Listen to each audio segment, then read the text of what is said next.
Ayan, magandang gabi sa inyo lahat mga boss. Ayan, mga idol. So, nag-overtime ako ngayon kasi nakaraang araw, ayan, nabutas na yung shock ng ano ko, ng motor. Ayan no, tumagas na po yung ano, tumagas na po yung langis. Ayan po. Tagas na po yan. Wala na atang langis yan kasi kanina ang tigas na, kumakalabog na yan, natatakot ako. Baka mabasag yung bearing ko dito sa ano, dito sa ano, tigas na nga eh, hala, tigas na. Yan, dyan sa hulihan ko na gulong. Tapos pareho yan, nabutas na mga boss oh. Ayan, butas na. So naghahanap ako ng mga nakaraang araw ng ano, shock na stock panghulihan ng Inmax version 1. Wala na akong makita. So ngayon may inoffer sa akin yung kapitbahay ko na ano, na naka-Inmax, pero version 2 naman, ito yung stock, yung shock nya. Itara-try ko kung pwede. Hindi ko alam, parang mas maiksi ata ito sa version 2, pero try ko lang, baka naman pwede. Alam ko pareho lang ang butas nito eh. Ito, pareho lang. So yan, andito yung isa. Ayan. Yan, ito yung isa. Yun guys, tara samahan nyo ako magkabit ng shock ng version 2 Inmax papunta sa version 1 na Inmax, kasi wala na akong makita ng version 1 na shock panghulihan. So yun, version 2 na lang gagamitin ito. Okay, so unahin natin guys, kakalasin muna natin at tatanggalin natin yung shock, pero kailangan natin magtanggal siguro ng tambutso dito sa kabila. Kailangan natin baklasin to. So yun guys, tara pakita ko lang. Sana magawa ko to. First time ko to guys, pakikialaman yung motor ko kasi lagi ako nakadepende sa mga shop. Hindi ako nagkakalkal nito. So ngayon lang ako magkakalkal kasi malala kanina talaga kumakalabog to.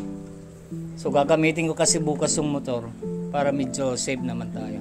Okay, so yun guys, baklasin natin to.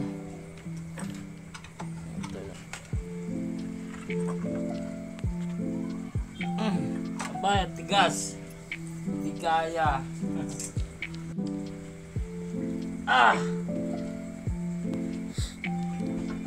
Wow, di kaya.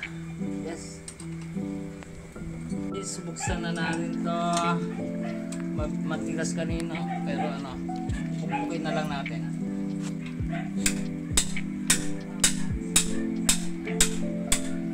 Yun. Alright. Hindi kaya masira to. Baka yung ginamit ko. Ayun. Patayin mo na muna yan. Pagkatapos na.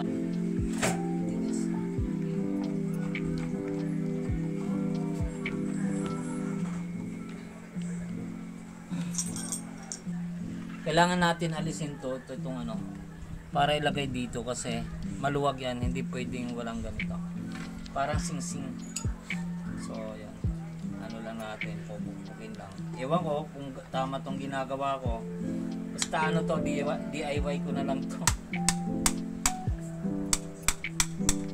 Ayan. Ayan. Ayun pala yun. Ngayon, lalagay natin to. Sos, dali-dali lang pala. Ay sus. O, di ba? Asa na yung isa? Tatanggalan na natin. Ay, di pa. Tara, kabit na muna natin to.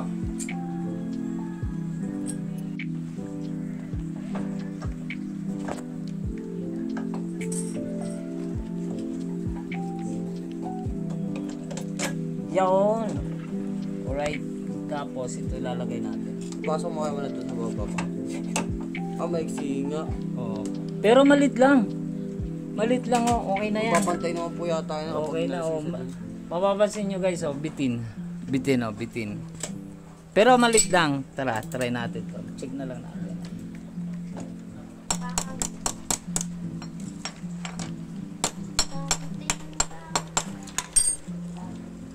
Okay na to. No. kabit na natin.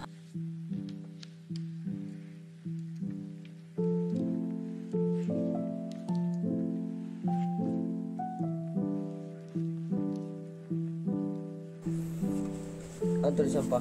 Ayan. Yan na. 14 po ba yan? Oo. 14.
Itulak mo nga, mamaya mo na i-video. Tulak mo muna yan. Okay, nakabit na natin. Pero ang hirap di magkasa. Ito yata. Ayan.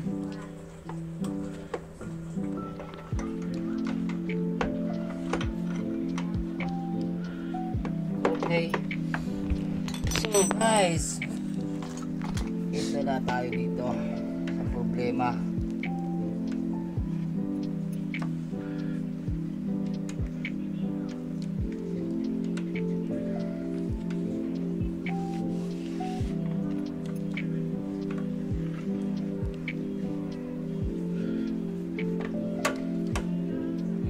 Ayan.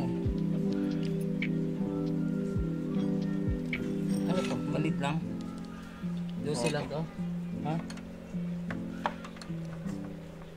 Uy, galing ha. Dire-diretso to ha.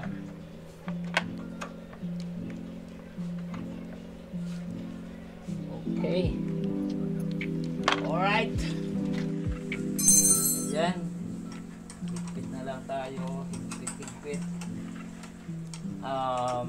Medyo nahirapan talaga ako guys magkabit talaga nito na shock kasi kulang ako ng gamit, so parang pinihit-pihit ko na lang to at itong tambutso na to sana hindi ma-damage doon sa puno kasi dito lang yung niluwangan ko, dito lang dapat tinanggal din doon sa ilalim. Okay, so ito ano na lang natin, higpit na lang tayo, saka check natin kung anong and tingnan nyo guys, medyo tumaas ang konti pero malit lang naman diferensya, ganito lang. Ganito lang. Marumi yung kamay ko talaga. So, yan guys, alam nyo na yung mga naghahanap dyan guys ng stock na shock na version 1, pwede nyo gamitin yung pang version 2 na stock din na shock kung gusto nyo. Ako mas gusto ko kasi gamitin guys yung stock lang na parts. Hindi ako mahilig sa mga aftermarket kasi feeling ko mas matibay yung mga stock na parts lang. Okay. At the same time, mura pa mga bibili mo. Hindi kagaya ng ibang mga mahal na po. Alam nyo na yung mga brand dyan guys na mga mahal. Stock lang yon. Mas maganda pa yung stock lang. Ako, kailangan ko lang magpalit talaga kasi grabe kanina yung kalabog ng motor ko habang nagbibiyahe. Kaya yan, shoutout nga pala kay Bernard, paring Bernard, siyang na kunin ko na lang yung stock na shock na tinanggal niya kasi nagpalit siya ng Motaro yata, so yun, hindi niya ginagamit kaya yan, hindi naman ito free guys pero mura lang naman binili ito sa akin. Alright, so dito ko pala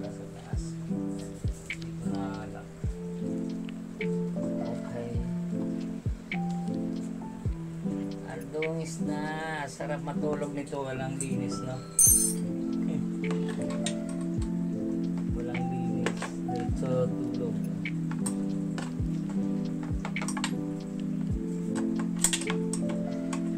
Okay, okay.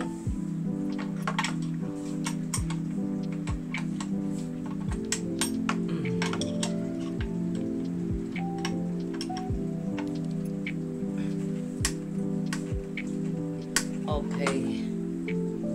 Yan.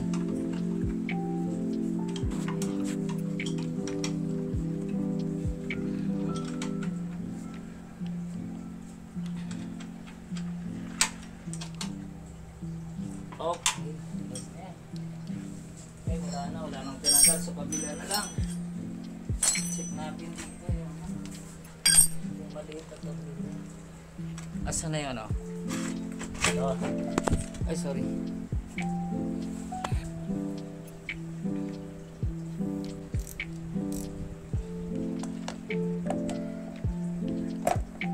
Ayun. Okay. So, okay na. Kabit lang natin, guys. So, ano? Tingnan lang natin kanina. So, ito na yung pinaglumaan natin, ah. Na, oh. Tabi muna natin ito dito. Tapos ito, mga tools. Hirap tayo mga tools. So, yun na nga mga boss. Ipapakita ko lang ulit sa inyo yung luma kong ano, shock. Ito yun. Tingnan nyo guys. Ano na yan, tagas-tagas na po. Ubos na yung langis. Ayan po.